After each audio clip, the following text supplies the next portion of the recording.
I'm here to talk about Methland, a book filled with old-fashioned shoe leather reporting of a type that's disappearing faster than non-franchised lunch counters on Main Street. Journalist Nick Redding gives us a recession-era heartland tragedy set in a small town in Iowa, population 6,126, sort of an R-town, a dark R-town, a town struggling like hundreds of other rural communities in this country with hyper-consolidated agribusiness, distressed local economy, declining population. And while Methland is a compelling tale of drugs and crime, of dysfunction and despair, Redding aims for more than giving us haunting images of the ravages of meth, though there are those. A non-unionized meat processing worker using his fingerless hands to lift a meth pipe to his noseless face. The Hillman judges honor this book for many reasons.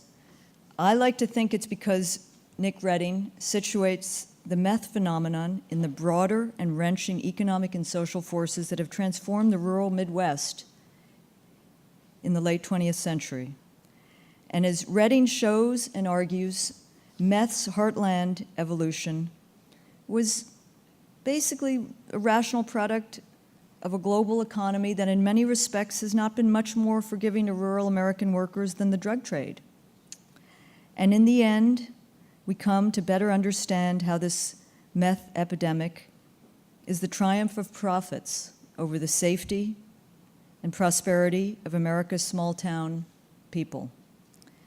That is a story that, not necessarily a new story, and one that we think of every day as we look out over this country.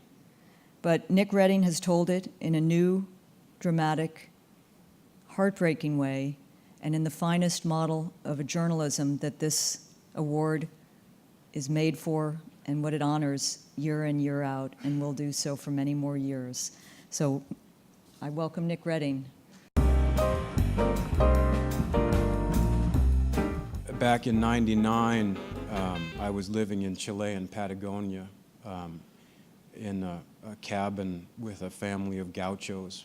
And so I was shocked one day when I was out sort of riding around in circles looking for people to interview, which is essentially what my reporting strategy was for the year that I lived there.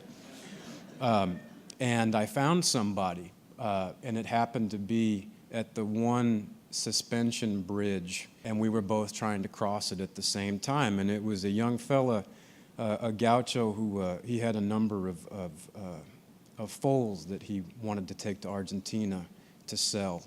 And when he asked me if I wanted to go with him, I thought, well, sure, I don't really have anything better to do. And as we rode along, we started talking about our families, and he said he had 6 brothers, and he said one of them lived in America. I didn't imagine how somebody could have gotten from one of the most remote places in the world to what the gaucho kept saying was woody. In any event, he was unable to read, and he had been carrying around with him 6 letters that his brother had written him with the help of a Mexican guy that he had met. And the return address wasn't Woody. That was a mispronunciation of a town called Gooding, Idaho. And so as we rode along, I read him his brother's letters. The letters talked about how for 9 months of the year, they would go out into the Sawtooth National Forest with herds of sheep.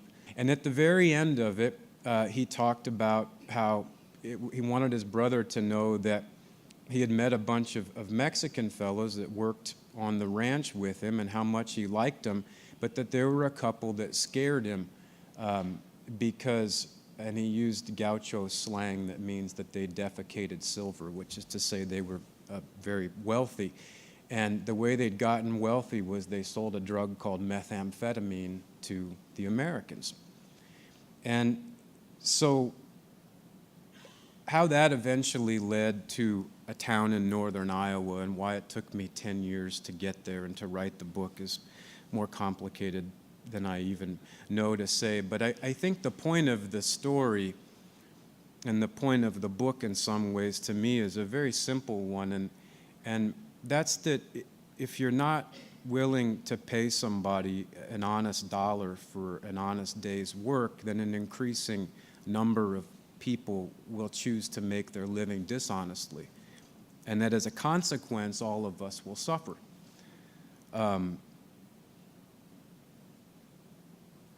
It was a little bit hard for me to report this book because it brought me back to the home that I left when I was 18, and that I didn't return to full-time until I was 36, half a lifetime later. But my hope for the takeaway from this book about the town of Old Wine, Iowa, and by extrapolation about the brother who lived in Idaho and all of the other people that I met, is that there's a vision of redemption in all of this, and a portrait of the people of a small town and of a region and of a nation who refuse to go down easily. And this award, for which I'm so honored, it feels less to me like a recognition of anything that I did or of a book I wrote than the lives that I had the privilege of hanging out or hanging around with for years. And I'm deeply grateful to them for letting me be with them, and to you for having me here. I'd also just like to quickly say thanks to everyone in my family. And my sister's here, my dad is here, my wife is here, and to my editor. I wrote the first half of the book 4 times. 4 times he rejected it. I now understand that too was a kind of privilege, because not many editors would actually take the time and have the wherewithal to fight me about it. At the time, I kind of hated your guts, Anton, no offense. And to my publicist, Carrie, who's been wonderful. Thank you all very much.